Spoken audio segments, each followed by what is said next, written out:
이 프로그램은 한인 최대 채무삭감그룹 파워솔루션 제공입니다. 빚을 줄여주겠다는 많은 채무 조정 광고들 가운데 신뢰라는 단어가 가장 먼저 떠오릅니다. 수없이 많은 관련 회사들이 있지만 채무 조정, 삭감이라는 문구를 과연 믿을 수 있는 것인가? 흔히 이야기하듯 소비자들의 관심을 모으기 위한 소위 낚는 문구는 아닌 것일까? 예, 많이들 이 프로세싱이 정말 되는 건지 정말 삭감이 되는 건지에 대해서 의심을 많이 하시는 분들이 많이 계세요.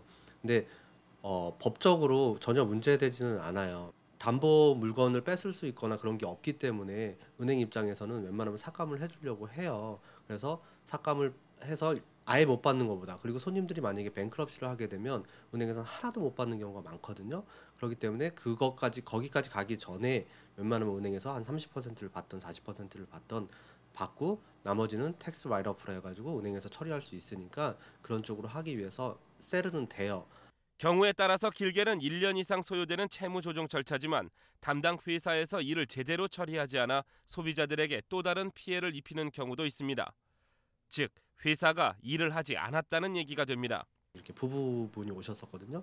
근데 모 회사에다 맡겨서 1년 동안 피를 다 페이를 했어요. 수수료를 다 내고 나서 1년이 됐는데도 하나도 안 돼가지고 세를이 하나도 안 됐다고 그래서 오셨어요. 그래서 이게 왜 어떻게 된 건지 이분 한 케이스도 안 됐었어요. 근데 또 우연치 않게 카드가 한 7개 정도 있으셨는데 그 카드가 다 똑같은 컬렉션 컴퍼니로 넘어가 있었어요.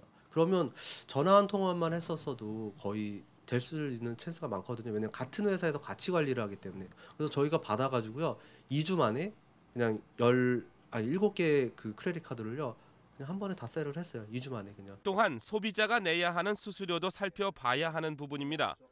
통상 수수료는 전체 채무 금액이나 삭감액에 기준하는데 소비자의 입장에서는 삭감액 기준의 수수료가 다소 부담이 적다는 의견입니다. 관계자에 따르면 채무 삭감을 신청하려는 한인들의 평균 채무액은 약 5만여 달러. 크레딧 카드 빚이 대부분을 차지하며 보통 10개 정도의 카드 빚을 갖고 있는 것으로 나타났습니다. 전체 채무 조정 절차에는 수개월에서 1년 이상 걸리지만 조정된 금액을 소비자는 적어도 3개월에서 6개월 안에 다 갚도록 조정됩니다. 높은 액수는 파산 신청 쪽으로 가닥을 잡지만 그렇지 않을 경우 채무 조정이나 통합을 고려하게 됩니다.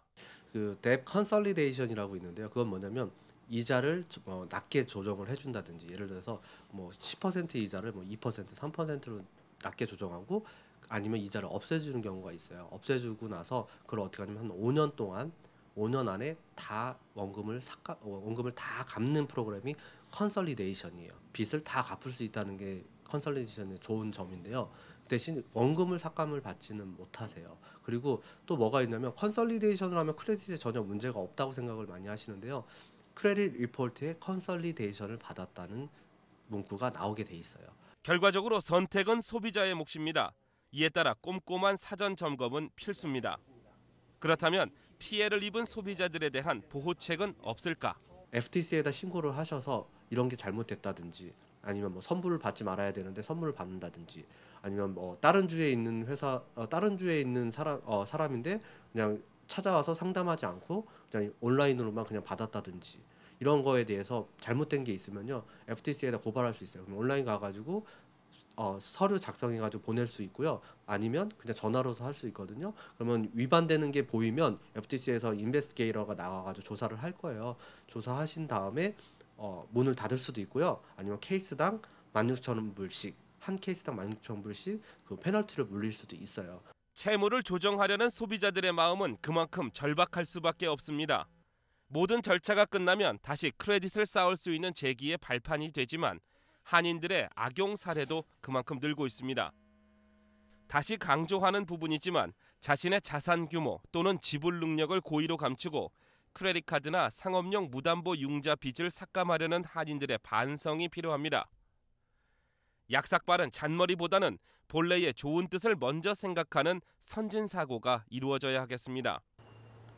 소비자들의 이러한 태도는 관련 업체들의 거짓이나 과대 포장을 방지하는 역할을 하게 되고 결국 소비자 자신들에게 도움이 된다는 사실도 잊어서는 안 되겠습니다.